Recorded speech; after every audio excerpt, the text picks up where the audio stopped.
एक राजा था। उसने एक सपना देखा। सपने में उससे एक परोपकारी साधु कह रहा था कि बेटा, कल रात को तुम्हें एक विषैला सांप काटेगा और उसके काटने से तुम्हारी मृत्यु हो जाएगी।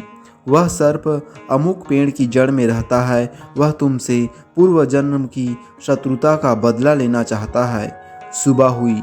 राजा सोकर उठा और सपने की बात अपनी आत्मरक्षा के लिए क्या उपाय करना चाहिए इसे लेकर विचार करने लगा।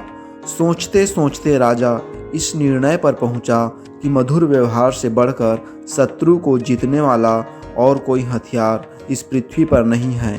उसने सर्प के साथ मधुर व्यवहार करके उसका मन बदल देने का निश्चय किया। शाम होते ही राजा ने उस पेड़ की जड़ से लेकर अपनी सैया तक फूलों का बिछौना बिछवा दिया। सुगंधित जलों का छिड़काव करवाया। मीठे दूध के कटोरे जगह जगह रखवा दिए और सेवकों से कह दिया कि रात को जब सर्प निकले तो कोई उसे किसी प्रकार का कष्ट पहुंचाने की कोशिश न करे। रात को सांप अपनी बांबी में से बाहर निकला और राजा के महल की तरफ चल दिया। वह जैसे आगे बढ़ता गया, अपने लिए की गई स्वागत व्यवस्था को देख देख कर आनंदित होता गया। कोमल बिछौने पर लेटता हुआ, मन भावनी सुगंध का रसास्वादन करता हुआ, जगह जगह पर मीठा दूध पीता हुआ आगे बढ़ता था।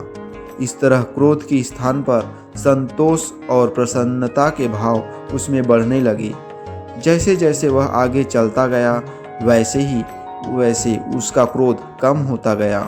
राजमहल में जब वह प्रवेश करने लगा तो देखा कि प्रहरी और द्वार पर सशस्त्र खड़े हैं, परंतु उसे जरा भी हानि पहुंचाने की चेष्टा नहीं करते। यह असाधारण सी लगने वाले दृश्य देखकर सांप के मन में स्नेह उमड़ आया। सद्व्यवहार, नम्रता, मधुरता के जादू ने उसे मंत्र मुग्ध कर लिया था। कहाँ वह राजा को काटने चला था, परंतु अब उसके लिए अपना कार्य असंभव हो गया। हानि पहुंचाने के लिए आने वाले शत्रु के साथ जिसका ऐसा मधुर व्यवहार है, उस धर्मात्मा राजा को काटूं तो किस प्रकार काटूं? यह प्रश्न के चलते वह दुविधा में पड़ गया। राजा के पलंग तक जाने तक सांप का निश्चय पूरी तरह से बदल दिया। उधर समय से कुछ देर बाद सांप राजा के शयन कक्ष में पहुंचा। सांप ने राजा से कहा, राजन, मैं तुम्हें काटकर अपने पूर्व जन्म का बदला चुकाने आया था, परंतु तुम्हारे सौजन्य और सद्व्यवहार ने मुझे परास्त कर दिया। अब मैं तुम्हारा शत्रु नहीं, मित्र हूँ।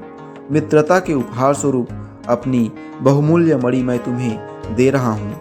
लो, इसे अपने पास रखो। इतना कहकर और मणि राजा के सामने रखकर सांप चला गया। अतः व्यक्ति व्यवहार कुशल है तो वो सब कुछ पा सकता है जो पाने की वो हार्दिक इच्छा रखता है। दोस्तों, ये कहानी आपको कैसी लगी कमेंट करें। इस वीडियो को लाइक शेयर करें, साथ ही मेरे चैनल को सब्सक्राइब करें। पूरा वीडियो देखने के लिए बहुत बहुत धन्यवाद।